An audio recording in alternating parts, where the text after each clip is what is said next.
Good morning, ladies and gentlemen. Thank you very much for turning up this morning, on such a lovely morning, to How the Light Gets In. The theme this year is heretics, heresies, and questioning things your mother really wouldn't want you to question.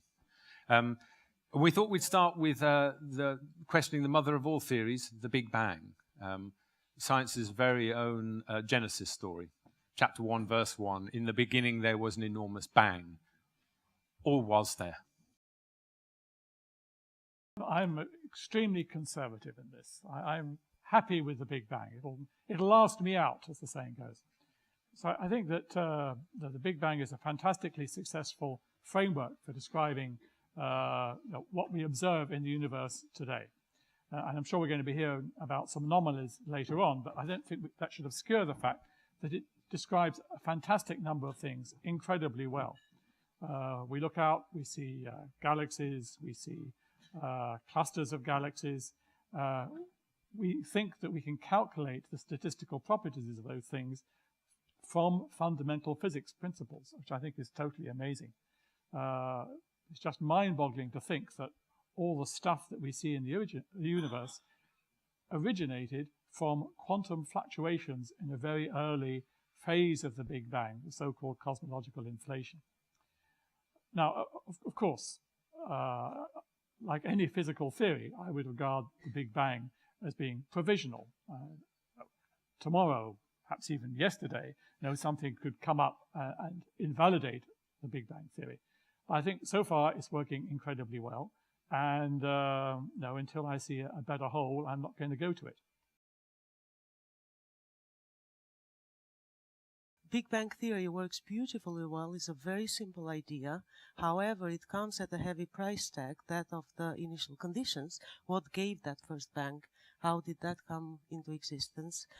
Nevertheless, with the wealth of data that we have collected, we know that at least on intermediate scales, by which I mean galaxy or something larger than that, but something of the order less than the size of our universe, the theory of Big Bang is in exquisite agreement with all the data accumulated.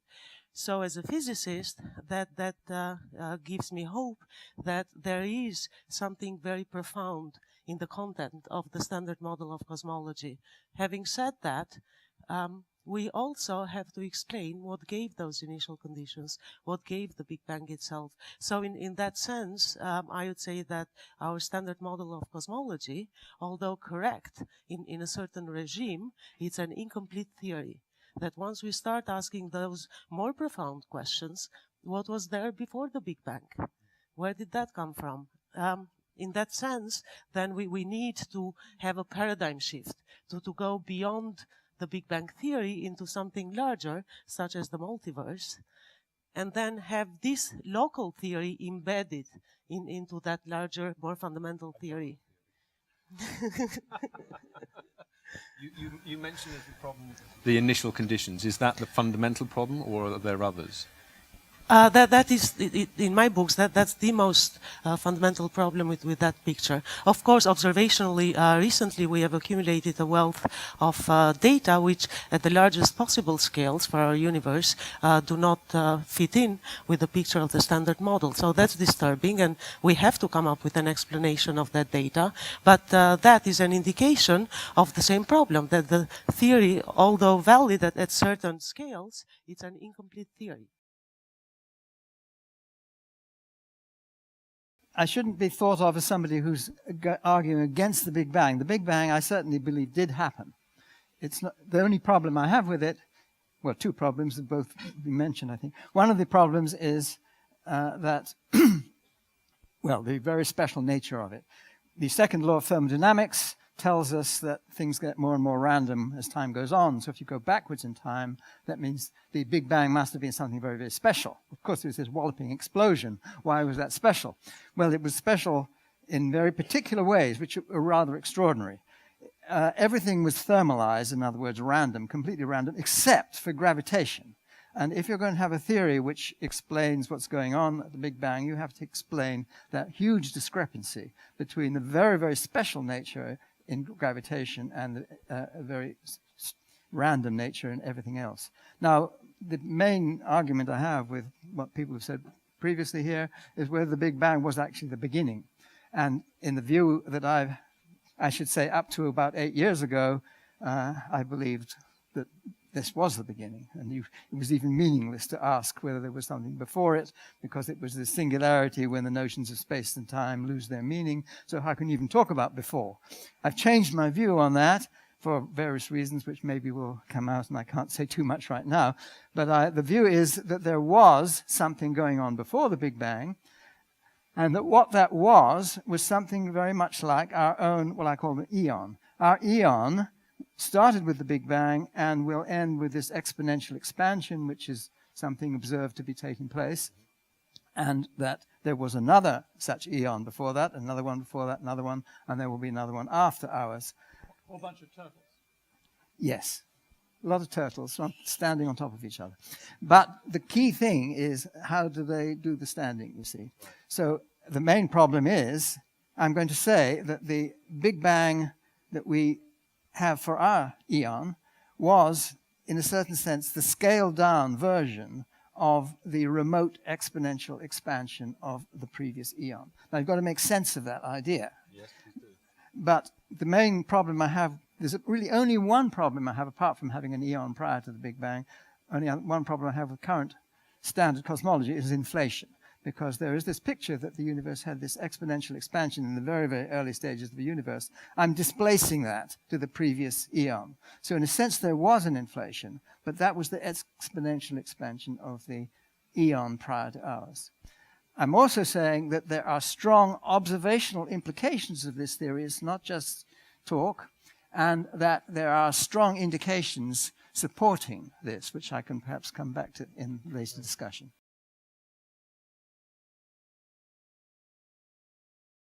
Right. In that case, now that it's as clear as that, let's move on.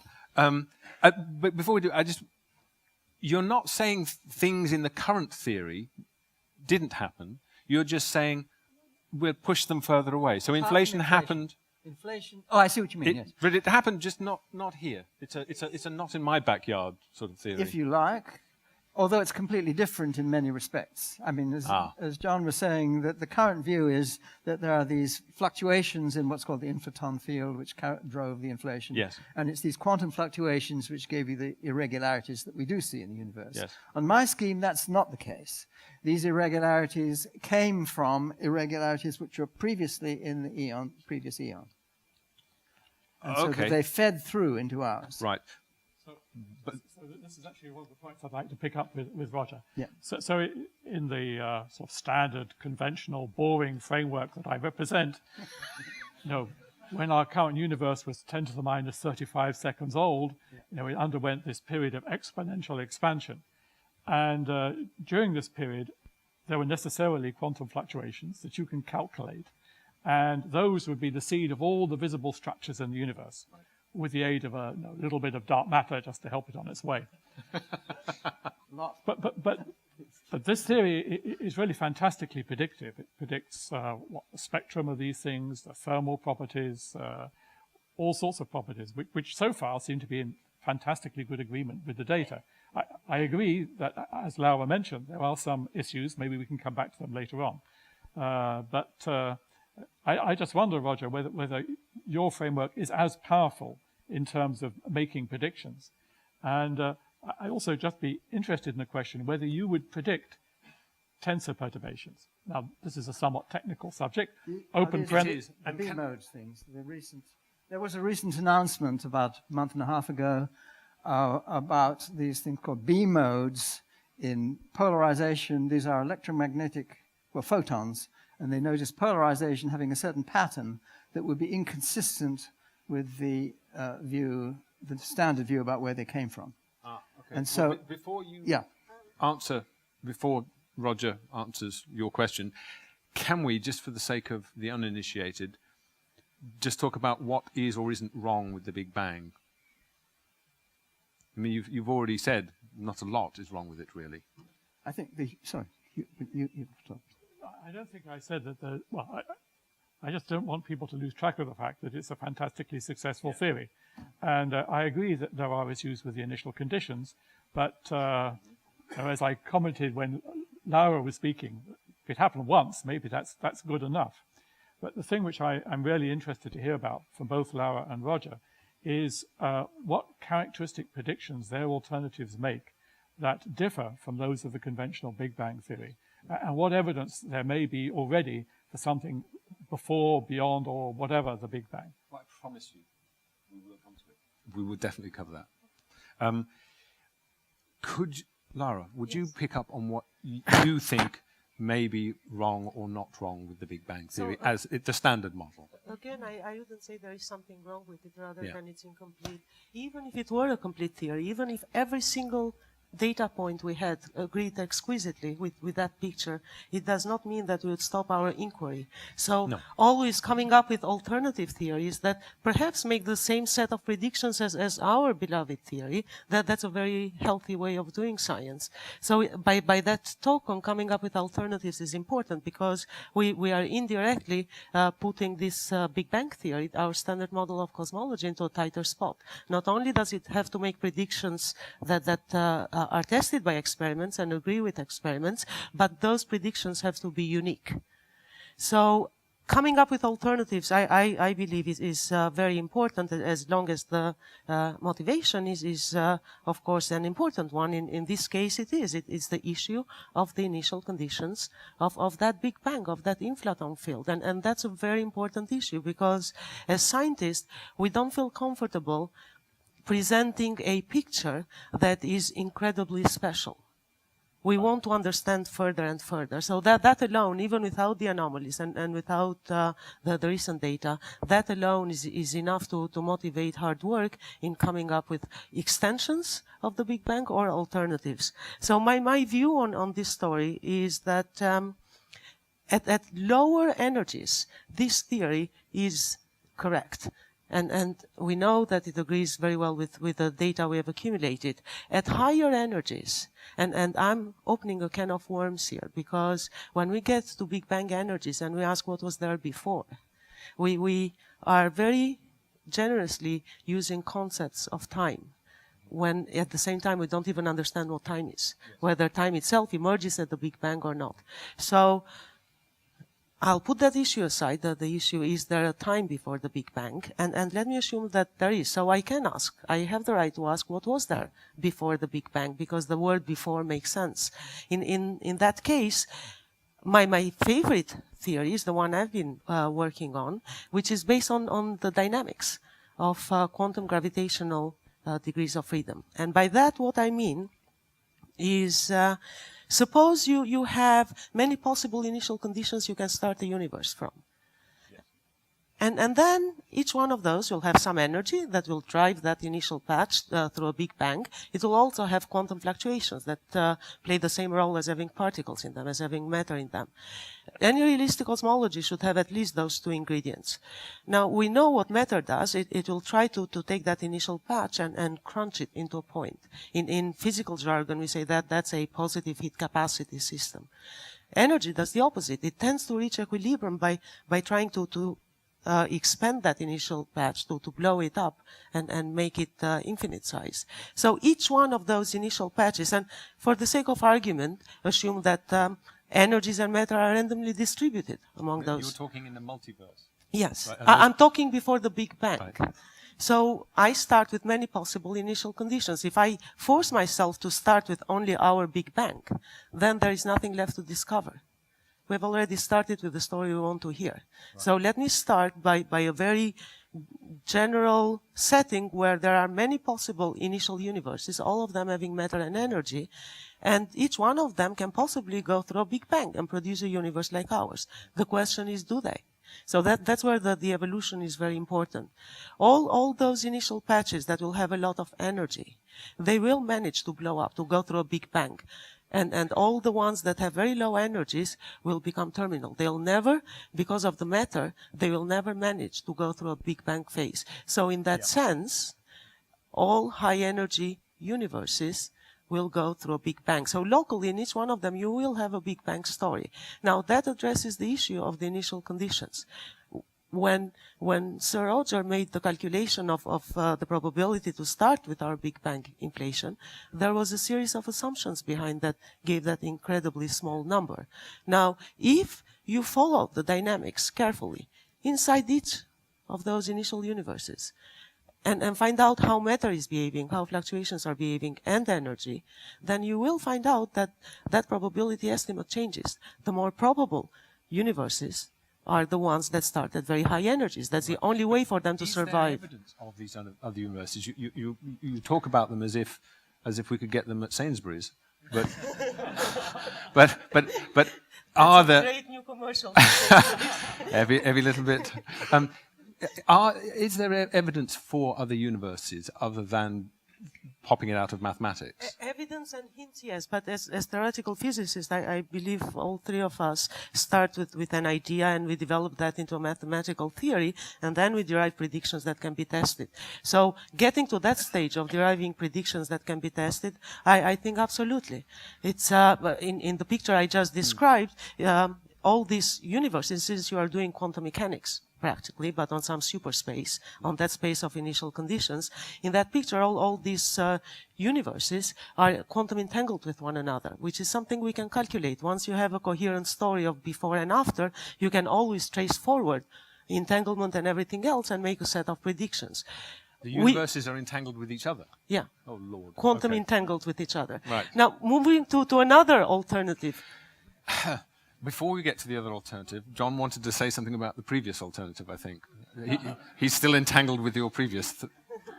Well, yeah, I wanted to actually hoist Roger with his own petard. And I'll hoist Laura with the same petard while I'm at it. So there's been a lot of discussion about before the Big Bang.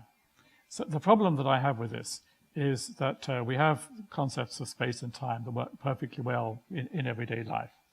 But we know, and if you believe these recent results that Roger was referring to, there's now evidence that there are fluctuations in space and time, quantum fluctuations, which have to have been much stronger when the universe was much denser, hotter, and the energy density was much higher.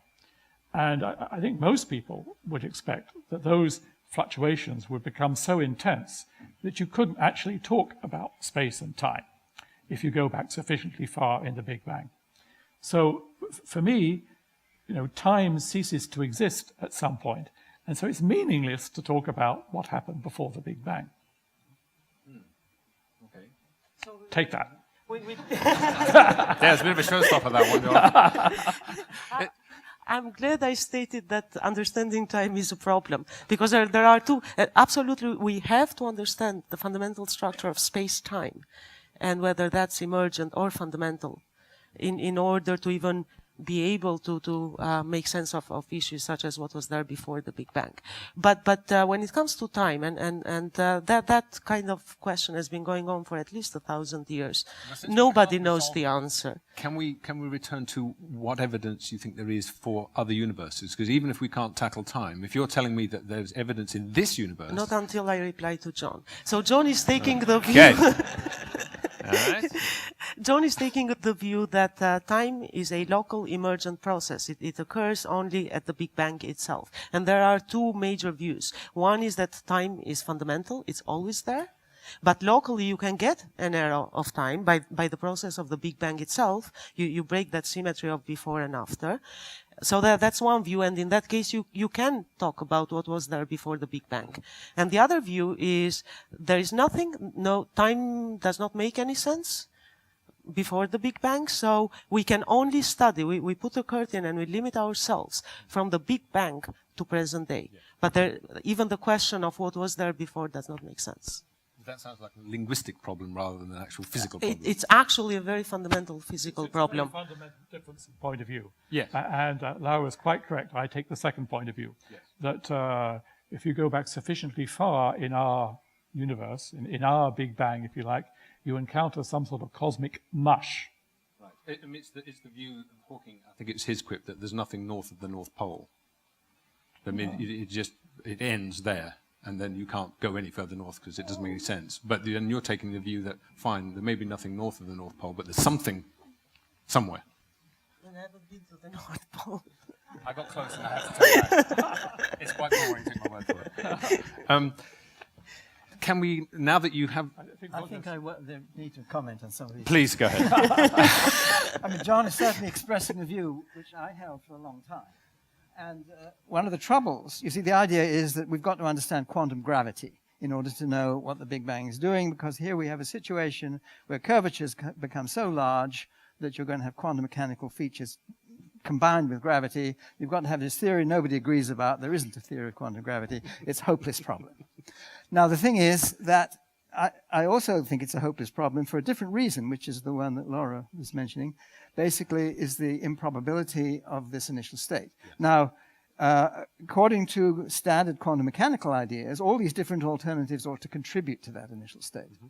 And we don't see that. We see this one very peculiar, not just that it was low entropy or very special, it's very special in a very special way, that it's only gravity in which it was special. Now, the view that I'm putting forward here is very outrageous in another respect. It's not just that the Big Bang wasn't the beginning.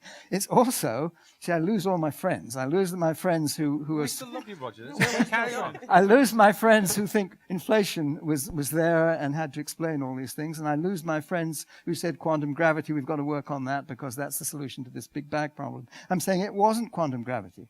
It's classical equations which are going to tell us. The main difference that my scheme had to previous ideas is to take the view that, now I'm going to be slightly technical here, that the metric of space-time, which tells you the geometry of space-time, you can split it into two parts. One is what's called the conformal structure. That is what angles mean, but big and small are equivalent. So the conformal structure was perfectly smooth and regular, and that's the join between our eon and the previous one. Now, the thing about conformal structure with regard to physics is that if you don't have any mass, that's all physics is interested in. That is the conformal structure. Right. And it doesn't care whether it's big or small. Now, when you go back deep down into the Big Bang, you find energies get so big that particles, their masses become irrelevant. And so that the geometry, the physics that's relevant is this conformal physics at big scale and small are equivalent. Now, there's a lot more to it than that, but that's the basic idea. So that the universe didn't know how big it was then, because it was just conformal geometry. Because there was no mass. Because there was no mass. And in the remote future, for slightly more tricky problems, mostly it's because it's only photons. And this universe, as it gets so big, is just inhabited by these things that don't have any mass either. And so that, again, it becomes this conformal structure that's relevant. So it doesn't matter that at the end of the universe it will be very big, because right. Without matter, the universe doesn't care how big it is. It doesn't care how big it is. In fact, it doesn't know how big it is. That's very convenient for you. But that's the basic point, yes. So the feature is you can talk about the geometry because it's the conformal geometry which is perfectly regular.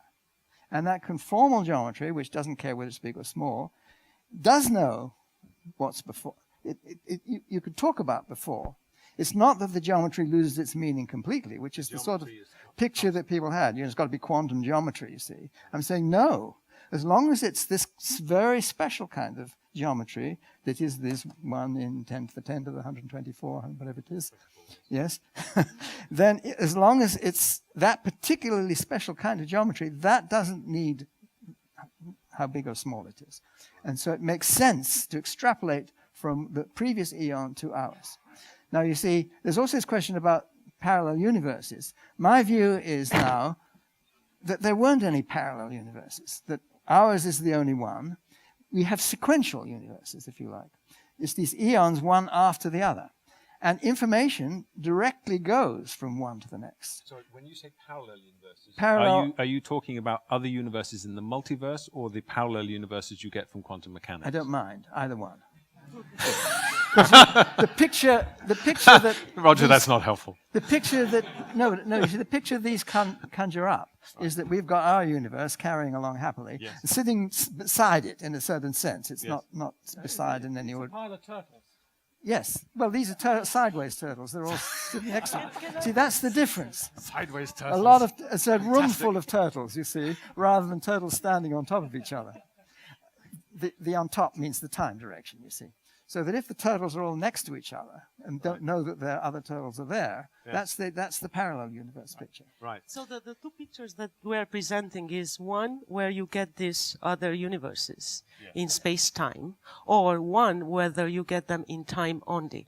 And both of these, one universe versus many universes, whether it's in time only or space-time, that kind of debate has been going on at least since the atomists and Lucretius. So, And would I be right thinking, John, that I just wanted to see if that in some way you could go along with that in the sense that then the specialness of this universe either comes out because there are many of them, or because we've just got to the one in the sequence which is ours. Does that fit with your view of things or not? I have to restate my position. Please do. At least for the time being, I'm a mono-turtle guy. Okay. Okay, I'm happy looking at the turtle that I can see and trying to figure out the way in which it works. Faithful man. Well, let's not go there. And as I said, this particular turtle seems to have all sorts of wonderful properties that we can calculate and that can be verified by observation. Now, what I would be interested in is if either of my distinguished colleagues could come up with some observational test of their ideas, which can be verified at the level of significance which I would regard as being meaningful. And so I'm going to throw another petard into this debate. So in particle physics, we have a standard, 5 sigma, okay, which corresponds to a probability of 3 times 10 to the minus 7, not as much as, right, that there's something going on. And this is the standard to which the Higgs discovery was held. Okay, so I just be interested to hear whether either Laura or Roger has something which is at least 5 sigma. Okay, well, since I don't know about 5 sigma particularly, can I return to the question I asked a while ago? What is the evidence for other universes in this universe? And is it more than 5 sigma? Okay, and is it more than 5 sigma for my friend over there? So I can comment on the derivation of predictions that I and collaborators did for my theory. And as I described before, you have a structure. It's very similar, in fact, to the many worlds interpretation of quantum mechanics, except that you have that distribution of initial states given by string theory. I took the landscape of string theory to represent that energy. So once you have that, you can simply do quantum mechanics for the wave functions of the universe propagating in that structure. Then we absolutely have to address the coherence, which addresses Roger's question. We see only one universe. We don't see all these other waves entangled with ours. The reason we don't see that is because all these wave functions of the universe that eventually will become universes are decohered from one another. The way we estimated decoherence was to include these quantum fluctuations of everything, of the wave function and the landscape and that structure, that energy structure. Everything is coherent in the sense that we have a formalism where we can calculate. And it is the dynamics of gravity, by which I mean the energy contained on those initial wave functions of the universe, versus the dynamics of quantum fluctuation that determines whether those wave functions will produce a space-time, will go through a Big Bang and produce a universe or not. Some of them do, some don't. The ones that start at very low energies on the landscape do not survive the back reaction of fluctuation, so they never go through a Big Bang. But now we can focus at all the wave functions of the universe that survived that effect of fluctuation. So they all started at high energies. We know the quantum entanglement between them because we have a picture of them from before they produced the space-time, from the time they were wave functions on the landscape. Though, isn't it? Well, it's not. I'm You still waiting calculate. for the 5 sigma beef. Yeah, Okay, so we calculated the effect of that quantum entanglement on our sky today. Right. And the story is the following. Inside one of these universes, suppose what became our universe, you have the usual Big Bang where fluctuations of that inflaton field produce the cosmic microwave background and all the structure, galaxies, stars, clusters, everything. On top of that, you have a second source that you calculate. You do not guess, you calculate. And that source is the quantum entanglement of this universe with everything else that survived. It's extremely weak. I mean, we're talking quantum entanglement. Right. And is scale dependent. It's not the same everywhere in our sky. It's stronger at the largest possible scales, at the edges of the universe, if I use colloquial. And this is extremely small at intermediate scales. So you add up both sources, and you can rederive your cosmic microwave background and make a set of predictions, which is what we did in 2006. We said, besides the usual source of coming from Big Bang inflation, now we add this other source, the quantum entanglement. And this is what we predict we should see in the sky. And did you? We should see a cold spot of about 10 degrees at redshift 1, which was observed only 7 months after the prediction came out. We said we should predict an alignment of the very low multiples. Now, this is technical, yeah. Cosmic microwave background for mathematical simplicity is broken down in harmonics, quite similar to music theory. So you can think of the wavelengths of the fluctuations. Right. So low multiples means the largest possible wavelengths. So hang on, let me turn this into language. Yes. You're saying that from the prediction, if it's just one Big Bang, one universe, then you don't get all these anomalies. You would get, there is a distribution of galaxies and stars across the universe, which we would see from, and it would be in one way you expect. If if there are other universes, that it would deform what you expect, there'd be shapes or something? Yeah. And so, do we find those shapes before you get into any harmonics? That's what Planck did. So that was based on one Big Bang only, you should see a very uniform distribution of everything, whether it is structures or everything else. If you add the second source, such as the quantum entanglement, which depends on scale, so it does not modify the normal uniform distribution everywhere, then you expect the second source to twist, to do something, to introduce some corrections to that uniform sky that you expect from the Big Bang. Yes. And that's how we derived the series of predictions. And we said at the largest possible scales, you should see this alignment of the largest wavelength multiples with one another, and that gives a preferred direction. Right. We said there should also be a power asymmetry. If you divide the sky into a northern and southern hemisphere, and you add up all the mass contained in each hemisphere, we predicted that there should be a difference, a power asymmetry between what you see in the northern sky relative to the southern sky.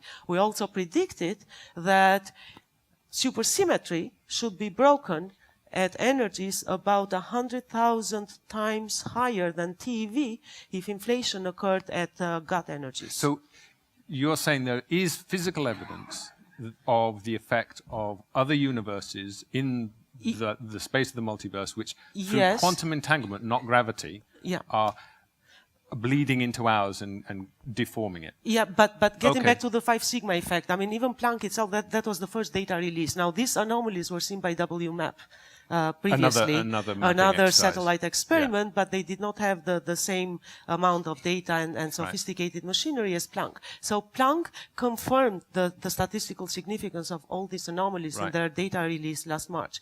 There will be more data coming up this year from Planck, and they have redone the whole analysis. And you think it's significant? And we will find out. So we are not at the 5 sigma yet, but if I have to bet, I will say that Planck will definitely confirm those anomalies are there. They are not going away. We have to explain them. Excellent, John.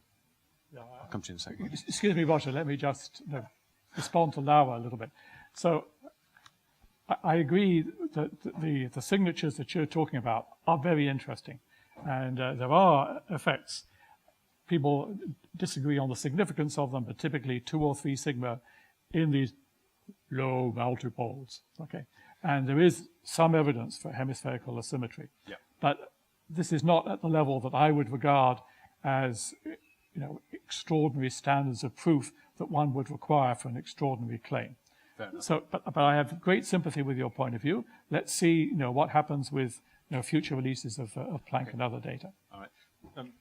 Roger, do you adhere to the notion that the evidence for other universes is there, or do you have a different interpretation of this? I have a completely different interpretation. You see, because it's not, these are which way the turtles are going, you see. Yes, you don't like them standing side by side. Yes, that's right. Right. But I mean, I do believe that there is strong evidence that the universe is very non-uniform if you look at it in the right way. And so it would agree with, in the sense of what Laura is saying. But why is it would be a Laura different says explanation. It's because of other universes, and you're saying it's because... Yeah. And let me be more specific. Please. You see, if there was a previous eon, yes, like ours in overall respects, I was trying to say, well, trying to argue what would be the major signal that might possibly get through from them to us. Right. So I try to think of the most violent thing that could happen in the universe that we know. Right. And, well, in the center of our galaxy is a 4 million solar mass black hole. Right. Huge thing. It's relatively small compared with what happens in other galaxies. Now, we are in a collision course with the Andromeda Galaxy. Okay, it won't be for a few thousand million years, but never mind, that's not very long in the scale of things. Your house prices are safe, Yes, don't worry. that's right. The Andromeda Galaxy has... By that time. Yes, has a supermassive black hole, which I think it was 20 or 50 times bigger than ours. Now, when we collide, the holes will probably miss, but they are likely to, quite possibly, will capture each other. They'll spiral around, and there will be one unholy collision between those things. We need to have moved by then. Well, personally, well, not necessarily. I'm not sure how it will affect us, but there will have a huge violent release of energy in the form of gravitational waves, which will carry away a few % of the total rest mass of those enormous things. And do you think that signal is what's deforming the next universe? It would reach the crossover between the previous eon and ours in a way which you can calculate. You can look at these things, and it will cause an effect on the microwave background which would be observable to us. Only just.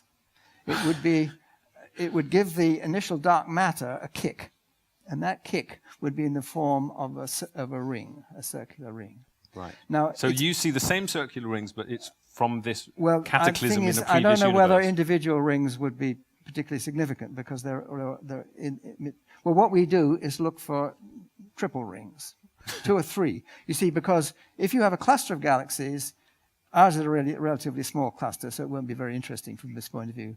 I think there's another one that might hit us, but the people in the next eon won't see this because we're not a big enough cluster. But with a big cluster, you'll have lots of things falling into the same black hole or other black holes in the same cluster. It's like hearing an echo of an explosion. And they will be, from time to time, there will be this enormous explosion. Now, from our perspective, if we're looking back into the previous eon, we would see these rings concentric. I see. So the test is to look for rings. Now, actually what we do, this is my Armenian colleague, BangGoesTheBigBang. Yes. And he does all the analysis. You look for rings which are of low variation around the ring and are concentric. Right. And you see, do you see more than you would expect on the normal simulations that people do? And first we looked at the WMAP data. This was you mentioned the previous satellite, and we found, with the particular criterion of how low the variation should be, 352 centers of such triple rings. Really? Whereas if you do a random simulation, you see about 15. So that that's very significant. That's more than 5 sigma. Yes. Okay. And the test we did, this is a published paper, well, it's been a year ago, so nobody seems to pay much attention to it. What we did was to look for slightly elliptical rings with increasing ellipticity, and you see the numbers go down rapidly. Very wise. Well, can I ask, yes. John, given the evidence that both of them have adduced... oh, dear. Perhaps I should finish. Okay. We looked also at the Planck data. This is the second satellite. Right. And we find the signals are even stronger. They don't go away. We found 800, and I've got it written down here, 847 of these centers of rings. Okay. Whereas simulation, you tend not to see any. Whereas well, the main point, and this is where the 10 sigma comes in, this was a surprise to us, that these centers are very clumped. You don't see them uniformly distributed over the sky, is what you should expect if the source is something like these quantum fluctuations in an inflaton field, which is the standard view that John was explaining a little earlier. You would see a very uniform distribution. So if you do look for what you would expect from such a random source, you do find a uniform distribution of these things. Right. You don't find nearly so many of them, and you find completely uniform. What we see in the actual, first of all, the WMAP data, and then the Planck data, is very, very clumped distribution. There are certain regions where there are huge numbers of sources, other regions where you see practically none. Which would suggest in a previous universe, what you're calling a previous eon, they would represent a big cluster of these enormous cataclysms. That's right, exactly. Right. Some huge cluster. Can I, John? And then, wait a minute, you talk about sigmas. You see, if you're looking at the non-uniformity of this distribution, you see a 10 sigma effect. Okay. So it's not Two just questions 6, for you, John. 5, 6. One, we will have to stop it shortly, but I just wanted, do you think that... We couldn't have another turtle? We could. I'm sure we will. Come back next year. Do you think that the problems with the theory, the standard theory, are such that we should, and the strengths potentially of these other theories, are such that we're approaching a time when we might say, maybe we do need to move on? Or do you think that the standard model still answers more questions more effectively than these other suggestions? I mean, what would it take for you to think, we should move on? Well, I think that the ideas that we've heard about from Roger and Lara are sort of things that you build upon the standard Big Bang framework.